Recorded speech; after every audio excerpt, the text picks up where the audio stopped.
Like, you have to literally kill yourself. I mean, no, don't go. Please. I think it was November. That is so crazy. Oh gosh, sorry. I just changed the light. Yeah. We're back. Okay. Hi guys, welcome back to my channel. For those of you new here, hi, I'm Jessica. For those of you who aren't, welcome back. Yay!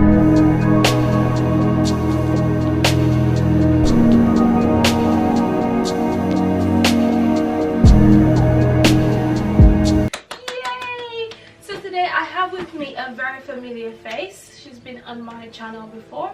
Do you want to introduce yourself to the people? Hello, I'm back, guys.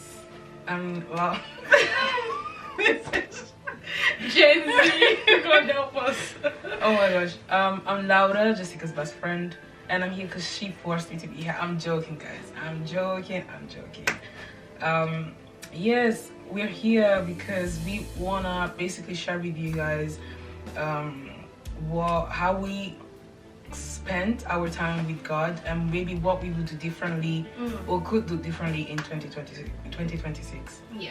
Yes. And it's going to be like a very subtle advice for you guys as well. Maybe you can learn one or two things from us, because sometimes just teaching might not be relatable for some, but speaking about our experiences and, you know, learning from ours might be helpful, because some people might be going through the same thing that I went through and the same thing that Laura went through. So I just thought this was a very cute idea to do, just to, you know, familiarize? Yeah, familiarize. I'm not saying that right, but you know what I mean. So let's get to the video. Okay, so Laura, how did your year go with your relationship with God? And I'll be so for real, like it was so bad, as in it was probably non-existent this year.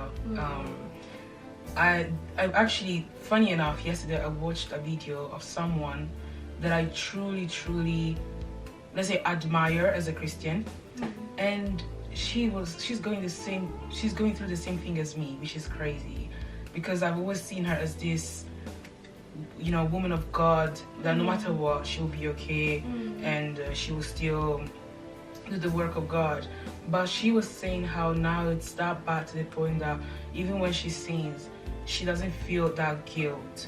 She doesn't feel like going back to God. She doesn't like, she used to be that person that maybe would pray for hours, or every day she would pray at least like 4 times a day.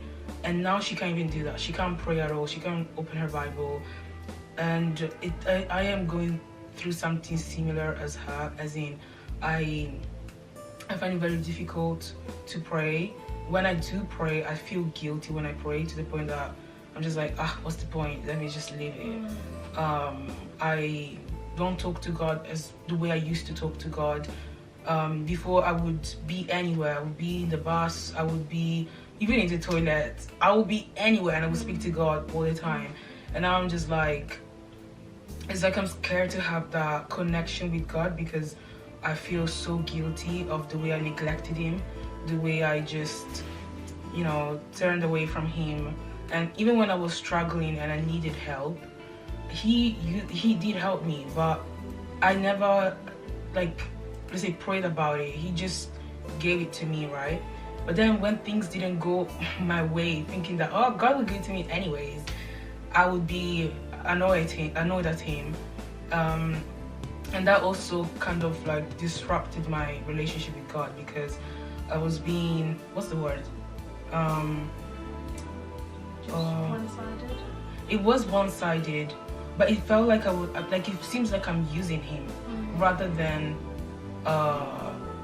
genuinely seeking that relationship. So that's why when I try to go back to him, it feels like, oh, I'm just doing it because I'm using him. I don't know if these are thoughts from the devil. Maybe they are, because I do seek that relationship now. Before it was hard, but now I just really wanna be with God. But it's still hard because that guilt is still there, basically. But yeah, how will you just?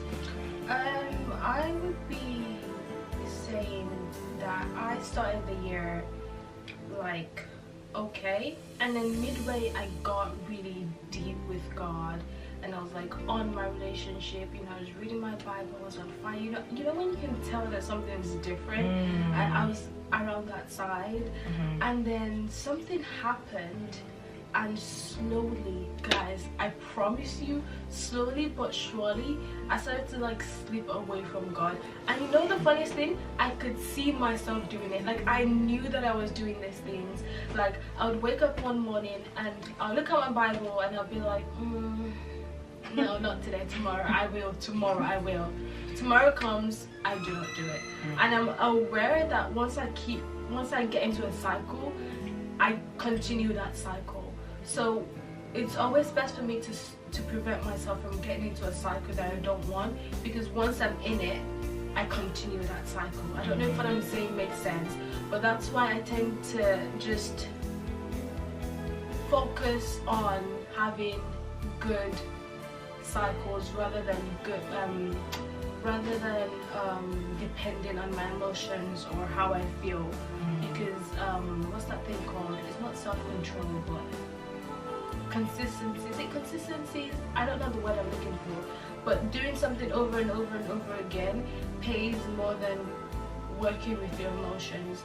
And later into the year, as you probably know, well, you probably don't know, but I started losing that closeness that I found with God, and because of that I started becoming very angry with myself and being like, you know, I had it good with God. Like a few months ago, I don't know why I would, you know, slip out and just let myself be so silly with something so good. And I think I'm not where I would love to be with my relationship with God, because I'm not back where I was like middle of the year. But that's something that I would genuinely love to work on in 2026, because I feel like I keep going back and forth, and I would just like to have that basic relationship where it's not, oh, today I'm in the mood, tomorrow I'm not in the mood, where it's just every day, whether I feel like it or I don't feel like it, I'm good with God. You know, even if it's just a little thing, like praying, reading my Bible. I say little things, but sometimes they look so heavy to do when you don't want to do them. That's how much I know that I have to kill self, because it seems like self is in control more than the spiritual side. Because even things like reading my Bible, it seems like running a marathon to me some days. So just having a better relationship with God, and not to have to see these things as like tasks or, you know, making life difficult for me would be such a blessing for moving forward. So I think that pretty much sums up my year. It's been up and down, and I hope for next year it'll be more smooth and more consistent, more good results with the things of God and my relationship with God. Yes. So one thing I'll definitely try to do differently for next year is church. I think what really, let's say, detached myself from God was the fact that I wasn't going to church. I had a time at the beginning of my uni year, of my fourth year, where basically I wasn't going out. Like I was, I don't like saying it, but I was going through something. I was going through something, and that basically affected me in a way that I wasn't going to church. Whenever my pastor would like reach out to me, I would avoid her, or like I wasn't speaking to anyone. So that distanced myself from literally, not just from God, but literally from everyone. And then when I came back, I struggled to like even open the Bible.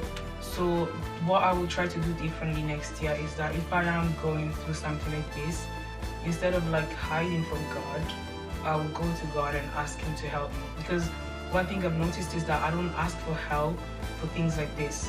Like I ask for help if I want a job, if I wanna go to a certain university or things like that, right?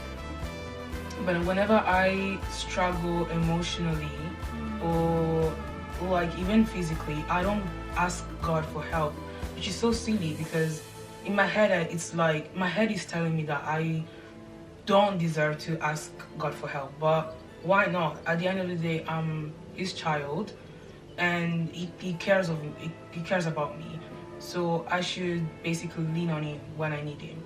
And then I think it's important for me to read the Bible every day, no matter what. Even if I'm tired, like even if it's just one small verse, you know, I need to read it and pray every day, no matter what. I need to pray, because prayer is powerful. Okay, I don't know if you guys have ever felt a way where basically if you guys pray about certain things, you feel a bit like even embarrassed. Don't feel embarrassed. Like just pray about anything that you guys want to pray about. And this is also for me, like if it's about your future husband, it's about your future kids, even your present, pray about it, you know, and confide in him. Yeah. I would say one thing that I personally have learned this year for sure is that God is still welcoming. Like I've been so up and down with my relationship with God, and every single time I go back to God, I feel such a warm welcome that it's so overwhelming that it's like, what's going on? You do know that I've been away from you for this while, but it's just that presence of, oh, welcome back, you know, we're so glad to have you here. And it's so how do I put it, almost distressing that I feel that and then I still go back. Like I will still relent with my work with God, or I will still, you know, let my emotions take over. And it comes to the question of how does one get over that? And the funny thing, once again, is that I know the answer. It's about putting that to work. You have to literally kill yourself. I mean, no, don't please, no, don't. Like, I mean self as in like putting your emotions first, or like putting what you want first. It's more about your flesh. Basically. Yes, that's it. Yes, killing the. I'll say killing the flesh. Don't kill yourself, please. We're gonna go to 2026 together. Amen. Thank you very much. But it's about killing the flesh and literally letting the Holy Spirit take over. Because once the Holy Spirit takes over, it's so hard for your flesh to have its way. Because only one can have power. So once you give one more power than the other one relents. You know, so I've learned that in 2025, and I'm putting it into practice, and I can see it working. Because when you pray more, when you listen to what gospel music and not secular music, you see that your mindset, like it changes. The things that you think about, the things that you worry about, you know, you listen to some music and you're sad. You don't want to. Why would anyone want to be sad? So it's just things like that, like regulating your life in a place where if the enemy brought the worst fire, would I be able to stand strong, or would I fall in a second? That's like my goal, to build myself into like this powerhouse where anything that comes my way, I can fight it, because I'm literally walking with God, and God is shielding me, and I'm just letting God take over. And it's not what I want or what I see or what I want to do or what I want to achieve, and it's more of, God, what do you want? God, what is the burden on your heart? Like things like that I would love. And I would also love to see my prayer points change. I mean, they've changed over the years. They're less selfish, less about self. I find myself praying about more people, praying about my environment, praying about people that I care about. But I would love to extend that to people that I don't even like. Like, I'm not gonna be so honest. I don't think I've ever prayed for someone that I don't like, or someone that has annoyed me. And that's the kind of behavior that the Bible encouraged. That's the kind of behavior that Jesus would want me to do. And I find that so hard, to pray for someone that you stepped on my toe and you want me to, God bless you. No. But that is the selflessness that God calls, you know, us to be. And it's so hard in this world, in this day and age, where people just like to annoy you on purpose just to get a reaction out of you, and you have to be the soft and gentle one and just, you know, turn the other cheek basically. It's not saying to let people walk all over you, no, but you have to have a certain kind of like gentleness to you, where you allow God to react through you and not your anger or your emotions through that. And going into 2026, once again, is definitely something that I would love to put into my life and start doing more of, is praying for people that I don't like, praying for people that I do like, praying for people who have angered me, you know, just being more selfless and being more open to the things of God is definitely something that I would love to improve more in 2026.